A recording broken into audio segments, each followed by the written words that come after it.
বিরোধিতার জন্য বিরোধিতা নয়, আমরা তো একসাথে রাজপথে লড়াই সংগ্রাম করেছি, আমরা এক মঞ্চে বক্তব্য দিয়েছি, আমরা একসাথে জেল খেটেছি, একসাথে রিমান্ডের রুমে আমরা থেকেছি, একজন আর একজনকে আহত অবস্থায় সাহায্য সহযোগিতা করেছি। কিন্তু আজ আমরা শুনতে পাই জামাত ইসলামের সাথে তো জোটের প্রশ্নই ওঠে না, আমাদের অমুকের দরজা খোলা আছে। ডেমরা অঞ্চলের মানুষ আজ আপনাদেরকে জানিয়ে দিচ্ছে, কান খুলে শোনেন, বাংলাদেশের মানুষ আজ চাঁদাবাজের সাথে কোনো জোট করবে না, কোন সন্ত্রাসীর সাথে জোট করবে না, কোন দখলদারদের সাথে জামাত ইসলামী জোট করার জন্য অপেক্ষা করছে না। জামাত ইসলামী এবার জোট করবে সৎ, দক্ষ, যোগ্য জনগণকে নিয়ে জোট করে আগামী দিনে বাংলাদেশের মানুষকে একটা নিরাপদ রাষ্ট্র উপহার দেওয়ার জন্য আমরা কাজ করে যাব। সংগ্রামী ভাই এবং বন্ধুগণ, 19 তারিখের সমাবেশ সেই বিচারের জন্য।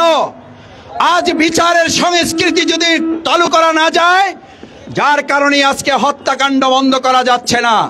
আমার তো মনে হয় জামাত ইসলামী অন্য কোন দল যদি বিচার নাও চায়, তাহলে আজকে যারা নিজেদেরকে বড় দল দাবি করেন, তাদের এই 10 মাসে প্রায় 2 শতাধিক খুনের কারণে তারাই তো আজকে সবচেয়ে বিচারের দাবি করার জন্য মাঠে নামা উচিত। বিচারের সংস্কৃতি যদি তুলে দেন, তাহলে নিজেরা নিজেদেরকে রক্ষা করতে পারবেন না, যেমন রক্ষা করতে পারে নাই আওয়ামী লীগ, যেমন রক্ষা করতে পারে নাই ছাত্রলীগ, স্বেচ্ছাসেবক লীগ এবং যুবলীগ। আজকে বলা হয় স্বেচ্ছাসেবক লীগের জায়গা, ছাত্রলীগের জায়গা আর একটা দল দখল করে ইতিমধ্যে একই কাজ কয়েক গুণে করা শুরু করে দিয়েছে।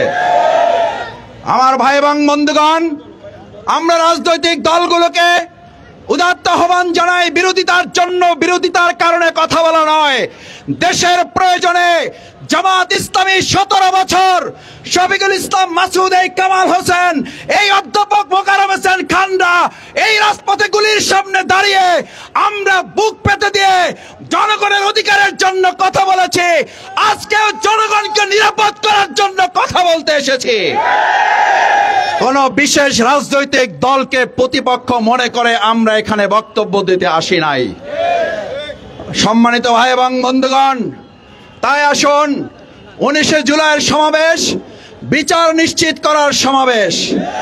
19 জুলাইয়ের সমাবেশ সংস্কার না করতে পারলে এই নির্বাচন শুধু নয়, আপনারা নমিনেশন ঘোষণা করার সাথে সাথে এদেশের মানুষ অপেক্ষায় উদ্বেগ উৎকণ্ঠার মধ্যে আছে, দেশে রক্তের বন্যা বয়ে যাওয়ার সম্ভাবনা আছে।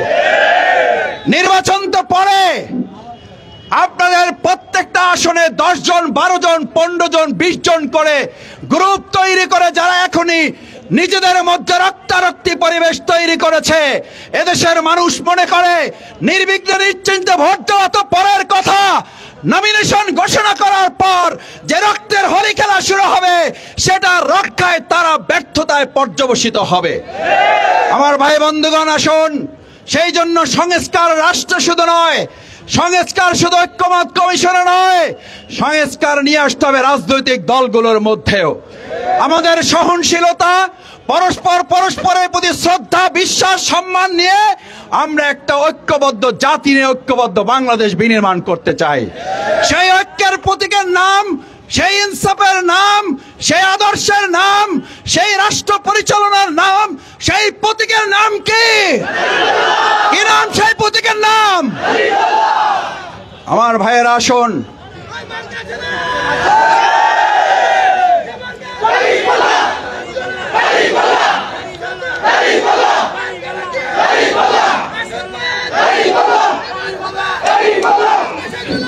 সংগ্রামী ভাই এবং বন্ধুগণ, দাঁড়িপাল্লা প্রতীক নিয়ে বাংলাদেশ জামাত ইসলামী আপনাদের এই অঞ্চলে আপনাদের জনগণের প্রিয় নেতা জনাব কামাল হোসেন ভাইকে ইতিমধ্যেই মার্কা দিয়ে আমরা আমাদের পক্ষ থেকে আপনাদের সামনে হাজির করেছি।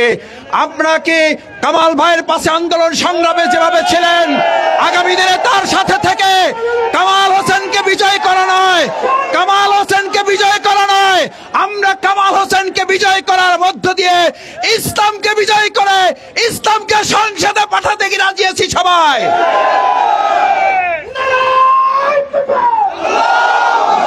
ভাই এবং বন্ধুগণ, আসুন আগামী 19শে জুলাই দাঁড়িপাল্লার প্রোগ্রামের বাস্তবায়নের প্রোগ্রাম, 19শে জুলাই বিচার বাস্তবায়নের সমাবেশ।